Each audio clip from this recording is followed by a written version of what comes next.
Let's see if we can determine how much work the kinetic friction force from the desk does on the book. One way we can do this is what I'm going to call the direct method, where we use a definition of work done by an external force on a system. And if the force that's doing work on our book is a kinetic friction force from the desk, we first need to find that force due to kinetic friction that the desk does on the book. And we'll do that by drawing a free body diagram for the book. So my system's going to be the book. I'll use the subscripts B, D, and E for the book, desk, and the earth.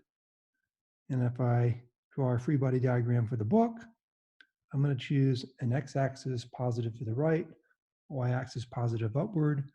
I'll let this little orange dot represent the book. And the external forces that act on the book include the weight force that the earth applies to the book, the normal force the desk applies to the book upward, and if the book is sliding to the right, there'll be a force of kinetic friction from the desk on the book to the left. So the direct method of determining the amount of work the kinetic friction force that the desk does on the book involves integrating this kinetic friction force with the differential displacement ds that describes where that kinetic friction force is applied.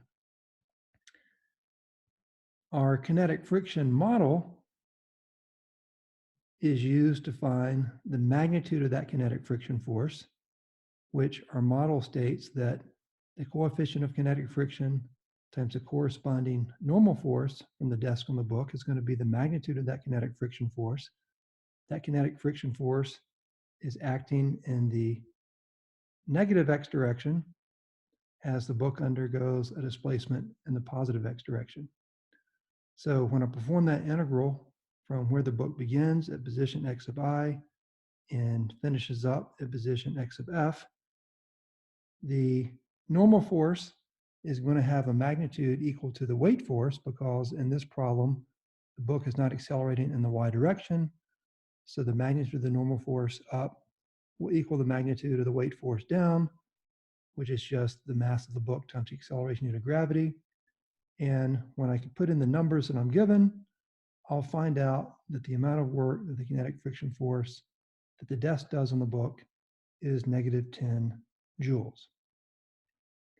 Another method I can use to determine the work done by the kinetic friction force in the desk on the book involves using the work energy theorem.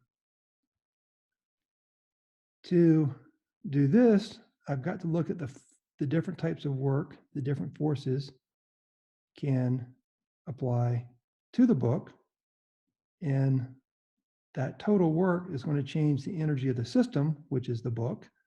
And since the book is sliding across the desk, we'll have a change in the book's translational kinetic energy, K sub T, as well as some sort of change in thermal energy in the book due to the fact that we know from experience that anytime a book slides across a desk, there's going to be heat that's generated. An example you might be familiar with is that if you rub your hands together, one hand representing maybe the book, the other hand representing the desk, you know that when you rub your hands together, there's heat that's generated between your hands. And so as the book slides across the desk, there's going to be some sort of change in thermal energy in the book due to the kinetic friction force the book experiences. So the weight force and the normal force don't do any work on the book because as the book slides to the right, both the weight force and the normal force are perpendicular to the book's displacement, so they'll do no work at all on the book. And so the corresponding work to the force of kinetic friction that the desk does on the book is going to be related to the change in the translational kinetic energy of the book and the change in the thermal energy of the book. The change in the translational kinetic energy of the book is just 1/2 its mass times its final speed squared minus 1/2 its mass times its initial speed squared. I know the book came to rest at the end of its 1 meter of travel, so that first term will be 0. And the initial kinetic energy of the book was given as 10 joules.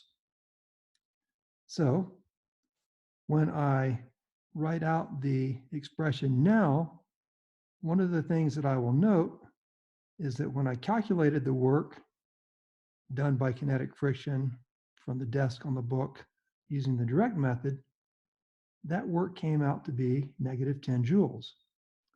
And if that work is negative 10 joules, then negative 10 joules of work done by the force of kinetic friction matches up the negative 10 joules of translational kinetic energy change of the book experience.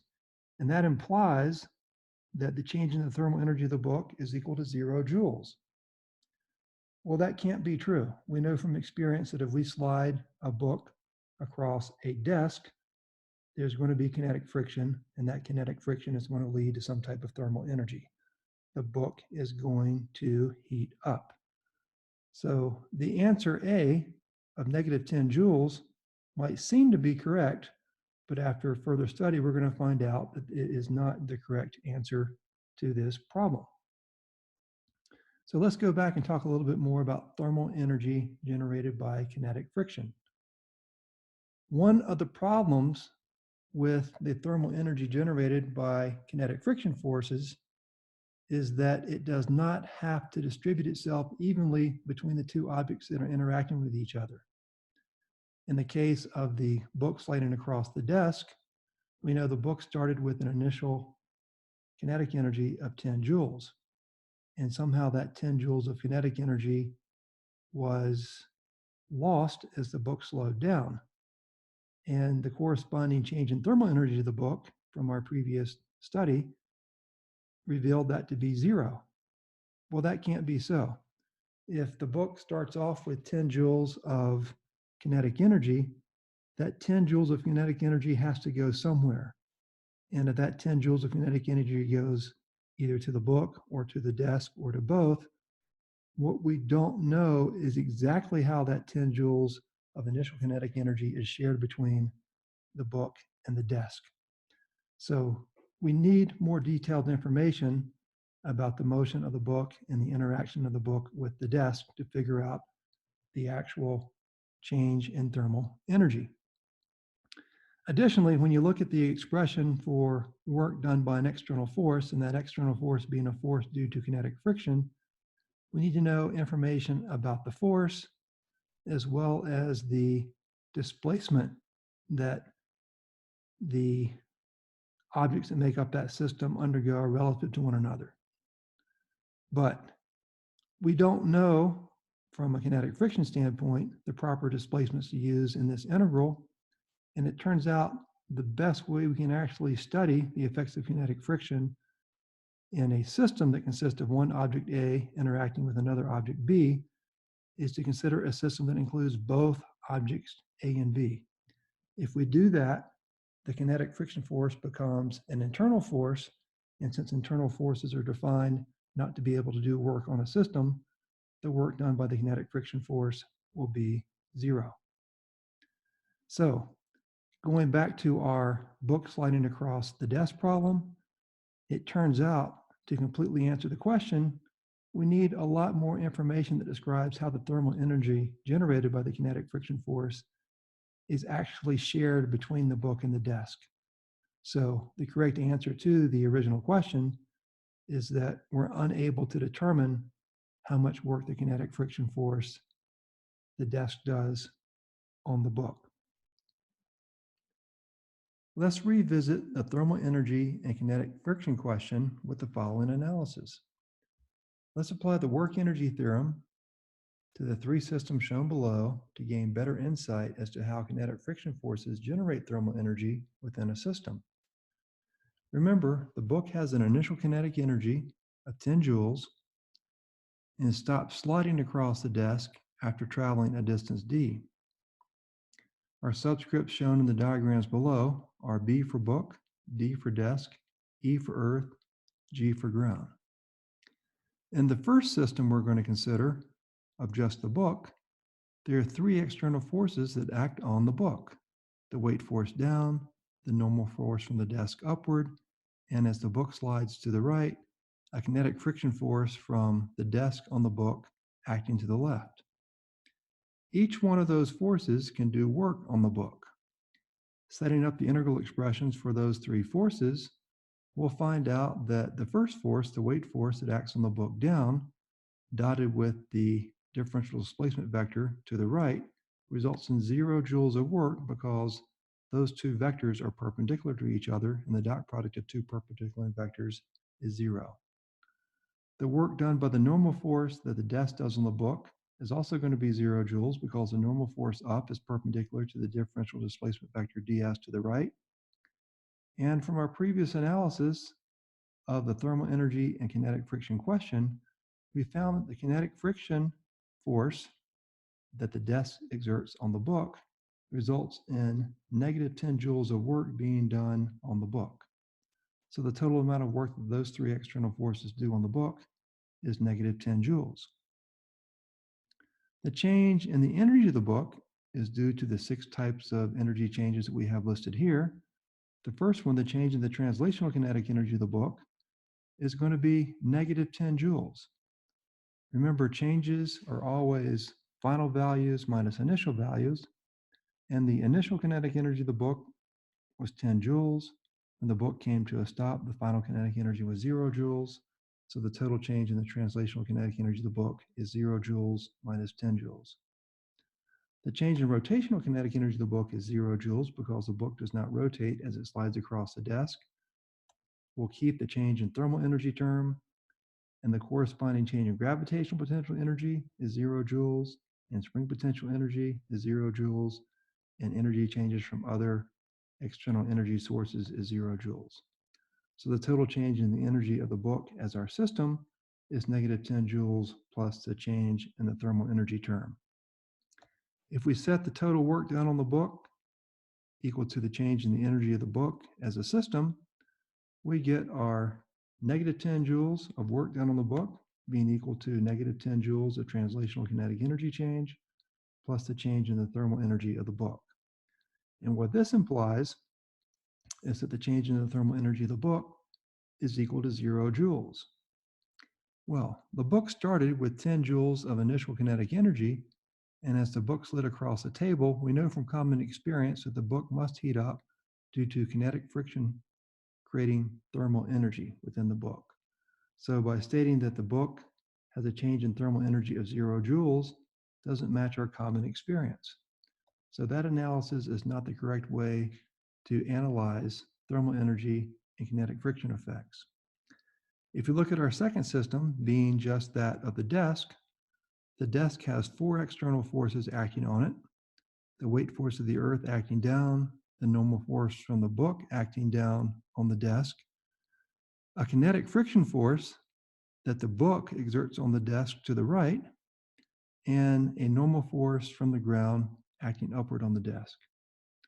Those 4 forces can do work on the desk, and by evaluating the integrals to calculate those works, we'll find out that the work done by the gravitational force of the earth on the desk is 0 because the weight force acts down, the ds vector acts to the right. They're perpendicular to each other.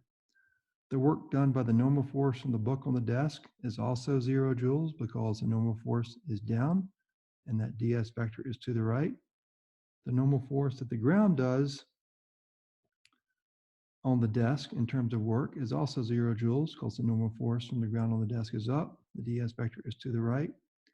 And the last term, the amount of work, the kinetic friction force that the book does to the desk, is going to be related to the work that the kinetic friction force that the desk does on the book. In our study of the book, we found that the kinetic friction force on the desk on the book did negative 10 joules of work on the book. But if we look at this force here, this is just a Newton third law pair to the kinetic friction force that the book does on the desk. So if the work that the desk did on the book was negative 10 joules, the opposite of that is going to be positive 10 joules. So by analyzing the book as our system up above, we'll find out that the amount of work that the desk does on the book is just going to be opposite that, or positive 10 joules of work.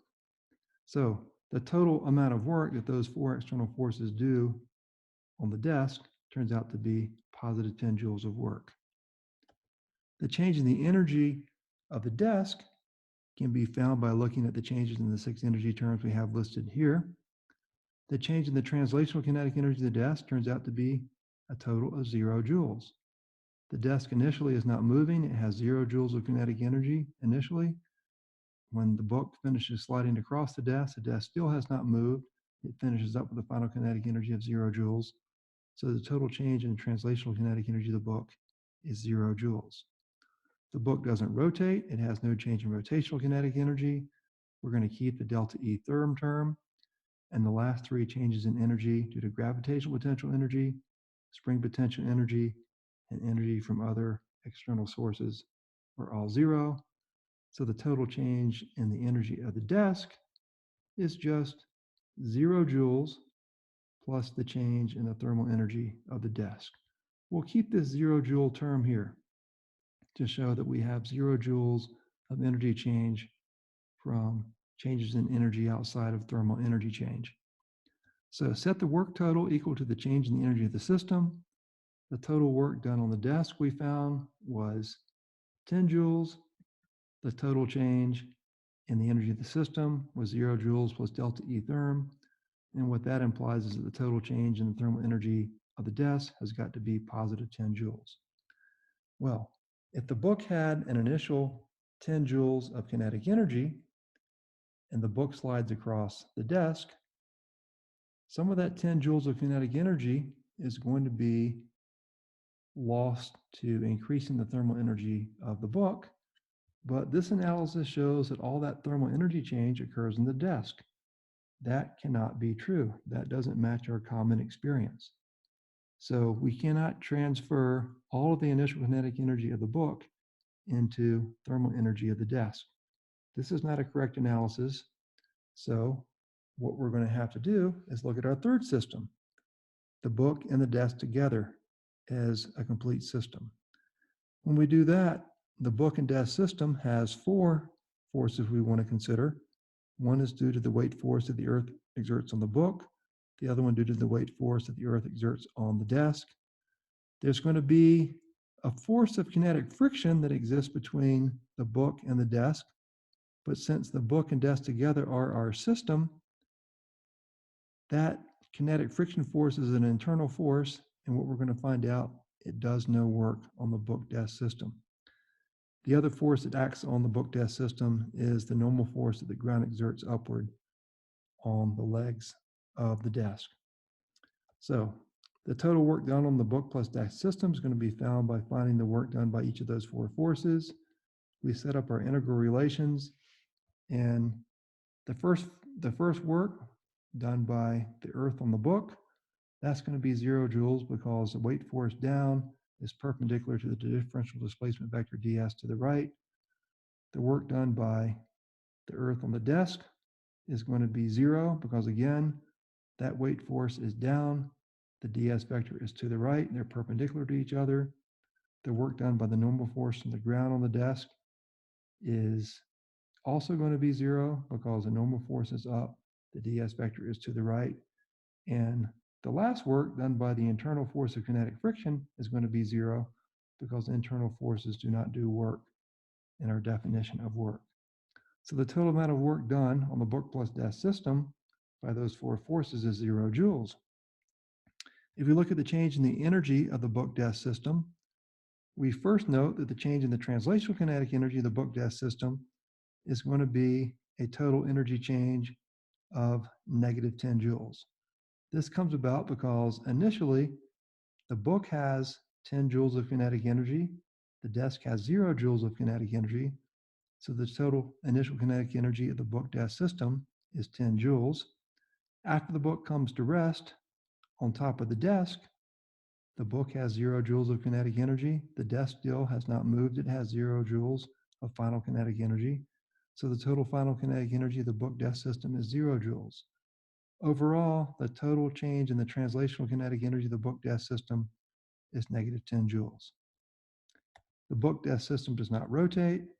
We keep the delta E therm term, and the last 3 corresponding changes in energy terms, delta UG, delta USP, and delta E other, those are all 0 because we don't have any work done by those energy sources. Combining everything together, we get negative 10 joules plus delta E therm as the total change in the energy of the book test system. And when we set the total work equal to the change in the energy of the system, we find that 0 joules of work matched up with negative 10 joules plus delta E therm results in a change in the thermal energy of the book test system being equal to 10 joules.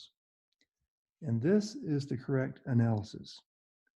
We know initially that the book had 10 joules of kinetic energy and the desk was stationary, so the whole book desk system had 10 joules of kinetic energy initially that had to go somewhere.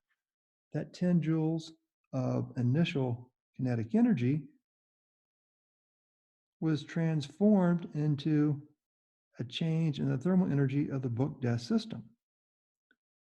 What we don't know, though, is how that 10 joules of thermal energy change is shared between the book and the desk. Is 3 joules of thermal energy found in the book and 7 joules of thermal energy found in the desk? Or are 6 joules of thermal energy found in the book and 4 joules of thermal energy found in the desk? Unless we know more details about the kinetic friction forces between the book and the desk and the corresponding displacements as those kinetic friction forces undergo, there's no way we can really know how that change in thermal energy is shared between the book and the desk. But what we do know is that the total change in the thermal energy of the book desk system is going to be a total of 10 joules. That, as our happy face indicates, is the correct way to analyze thermal energy and kinetic friction. To wrap things up, we've got a few closing comments about thermal energy and kinetic friction. If you have a force of kinetic friction between two objects and the corresponding displacement, then what we can compute is the change in the thermal energy of the system that includes both objects. As our previous example showed, the two objects we had in our system, the book and the desk, have to be considered together so that the kinetic friction force appears as an internal force, and all the details of kinetic friction are lost due to the fact that it appears as an internal force and does no work on the system.